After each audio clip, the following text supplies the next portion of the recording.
Mesdames, Messieurs, bonsoir. Bienvenue à cette grande édition d'information sur la télévision Labari. Très tôt ce matin, le ministre de la Jeunesse et du Sport a procédé au lancement du tout premier examen pour les établissements de formation du niveau moyen pour les spécialités éducation physique et sportive, économie familiale et jeunesse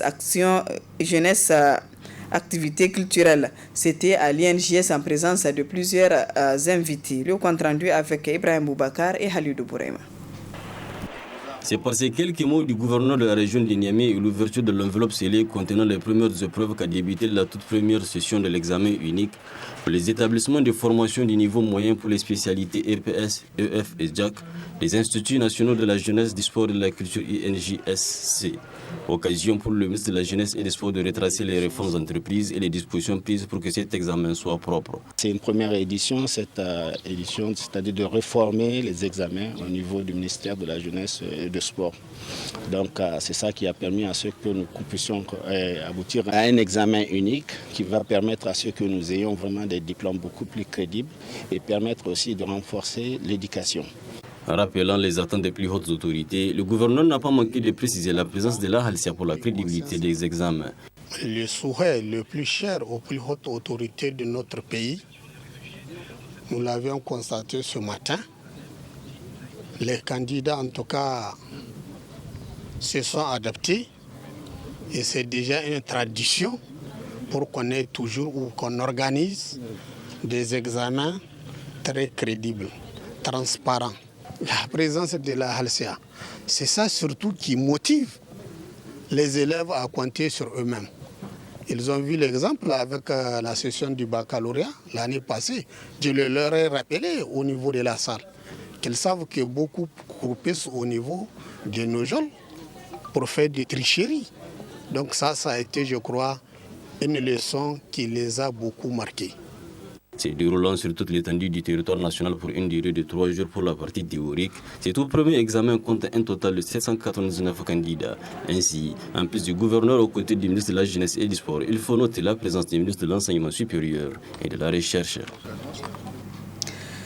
Quant aux épreuves écrites des examens du brevet d'études du premier cycle session 2022, ils débuteront demain sur l'ensemble du territoire national. Pour la bonne tenue de ces examens, toutes les dispositions nécessaires sont prises à Niamey, tout comme dans les autres régions du Niger. Le compte-rendu, le reportage est signé Hamza Sakou. Nous sommes à quelques heures des épreuves écrites, des examens du brevet d'études du premier cycle, BEPC, session 2022, sur toute l'étendue du territoire national. Pour le compte de la région de Niamey, ils sont 35 503 candidats, répartis dans 77 centres qui affronteront ces épreuves. Et les préparatifs vont en bon train, comme l'explique le directeur régional de Niamey de l'éducation nationale. Nous sommes à la veille du BEPC session 2022. Au niveau de la direction régionale de Niamey, tout est fin prêt. Et tout est mis en place. Les différents organisateurs, les différents acteurs sont à pied d'œuvre pour prendre cette organisation-là en charge de bout en bout jusqu'à la proclamation des résultats. Donc je profite de votre micro pour remercier, féliciter et encourager l'ensemble des équipes à faire correctement le travail qui leur est confié, mais aussi remercier toute la communauté éducative, les enseignants, les élèves et donner quelques conseils. Ces conseils, c'est vraiment que les uns et les autres, que chaque candidat compte sur sa propre force, qu'il essaye d'être serein. D'ores et déjà, je demande à tous les candidats d'aller voir leur centre d'examen. C'est un travail qu'on fait la veille. Déjà, si la veille, vous connaissez votre centre d'examen, c'est un plus. Et puis, de compter sur eux-mêmes. Se disant prêts pour les premières épreuves, les candidats ont le moral haut. On a tout révisé et nous sommes très heureuses parce qu'on a pu finir tous les chapitres, tous les programmes.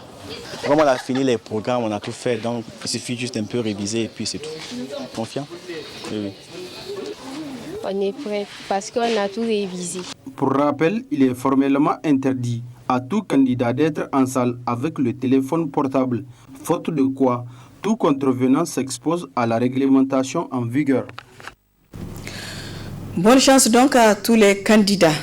Sur un tout autre plan, le grand marché de Niamey a enregistré ce matin un mouvement d'humeur de ses occupants, à savoir commerçants et revendeurs.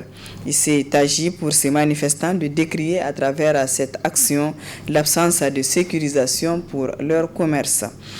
Le point avec Adam Ousmana et Ibrahim Abdou. Assis devant leurs boutiques et autres étalages, nombreux étaient les commerçants et revendeurs du grand marché à fermer leur commerce pour, disent-ils, observer un mouvement d'humeur à l'appel de leurs délégués. D'après les rumeurs, il y a un même responsable qui a sa boutique qui a été victime. D'après les rumeurs, il a été arrêté et le gars qui passait l'information aussi arrêté, d'après les rumeurs qui circulent dans le marché. Donc vous voyez, hein? Si ça s'avère vrai, on te vole, hein? Mais aussi on t'enferme. Donc vous voyez, donc c'est ça qui a amené ce que vous voyez là. Vraiment, on n'est pas d'accord. Et vraiment, je pense que c'est le lieu de vous dire que vraiment, le marché est en insécurité totale. Le marché est en insécurité totale.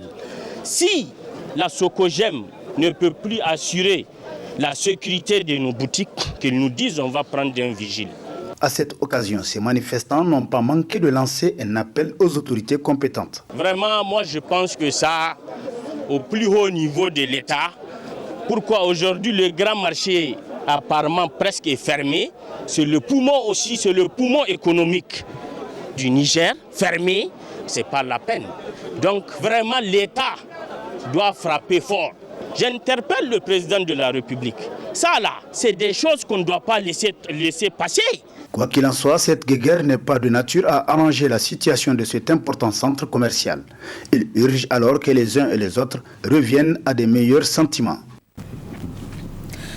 Allons cette fois-ci à la découverte d'un nouveau moyen de transport. Il s'agit des tricycles. L'avènement de ces derniers dans les transports mixtes étant décrié par certains acteurs du domaine. Plus de détails dans ce reportage a signé Adam Ousmana. Les usagers de la route assistent depuis quelque temps à l'avènement des nouveaux moyens de transport que constituent les tricycles. Ils sont visibles dans la circulation routière, transportant des fois des bagages et souvent des passagers. Un moyen de transport urbain dont le statut reste encore méconnu de nos jours par bon nombre de citadins. La ville de Niamey ne leur autorise qu'à faire du transport de marchandises, uniquement transport de marchandises pour le moment. Pour réglementer leur activité, il y a une délibération de décembre 2021, il y a eu une délibération qui autorise la perception de la taxe, d'une taxe auprès des tricycles et même des dogambari pour qu'ils se conforment à la réglementation. Mais jusqu'ici, aucun d'eux n'est venu vers nous se faire enregistrer. Aucun d'eux ne verse rien à la mairie.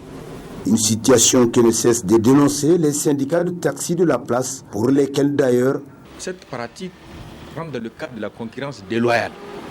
Il faut le préciser que nous ne sommes pas contre un nouveau type de transport parce que socialement, ça aide. Donc le chômage, c'est vrai, et ça facilite aussi la mobilité et aussi les commerçants, vous voyez, vraiment c'est un type de transport qui est très utile et important de la ville. Mais il se trouve que pour faire du transport, il faut des véhicules habilités. Si tu veux faire du transport de marchandises, tu dois normalement, obligatoirement, avoir un véhicule, un moyen de transport affecté au transport de marchandises. Si tu veux faire du transport de passagers, c'est la même chose.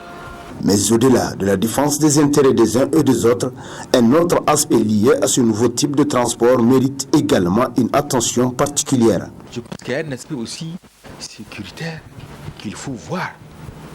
les tricycles qui ne sont pas adaptés au transport des passagers qui le font. Donc ça veut dire qu'il y a un mépris de la ville par rapport à la protection des citoyens. Parce qu'on ne peut pas quand même comprendre dans la ville de Niamey au XXIe siècle, dans la capitale, qu'on transporte les gens comme des animaux, excusez-moi le terme. Nous avons déjà eu des cas d'accidents graves de ces tricycles-là, parce qu'ils ne sont pas stables, ils ne sont pas habilités à ça. Le blanc n'est pas con. Quand il fait un véhicule affecté au transport, il le fait, le transport urbain, il le sait, le transport de passagers, il le fait dans les normes.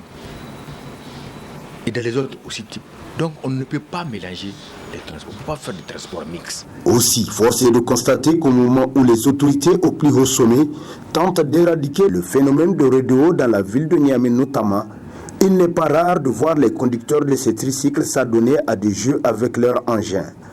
Toutes choses qui jurent d'avec une bonne conduite routière. Il urge alors que les autorités compétentes trouvent des solutions à tous les problèmes que pose l'avènement de ces tricycles dans le paysage du transport urbain.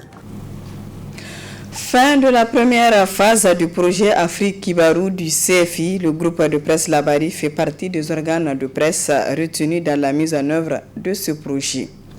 Les agents de la radio et télévision Labari ont bénéficié d'une formation et de séances de coaching de 6 jours qui ont pris fin le samedi dernier avec une collation. Le résumé avec Hassan Saleh Mustafa et Chebou Guissou. Toi, tu parles cette semaine, il faut que la semaine prochaine qu'il soit... Ils sont deux agents du groupe de presse Labari, Madame Abou Aminatou Isaka, animatrice à langue Hausa, et Amadou Abdou Di Babs, animateur en français, qui ont suivi une formation sur les animations interactives et attractives radio-télévisées. Une formation dans le cadre du projet CFI d'Afrique Kibarou. Quelques semaines après la formation, les deux bénéficiaires ont subi une séance de coaching de 6 jours avec un de leurs formateurs qui repart réconforté. Nous voilà donc au terme de 6 jours d'accompagnement au profit des deux bénéficiaires de la formation Afrique Kibarou sur les émissions interactives et attractives, mais pas seulement.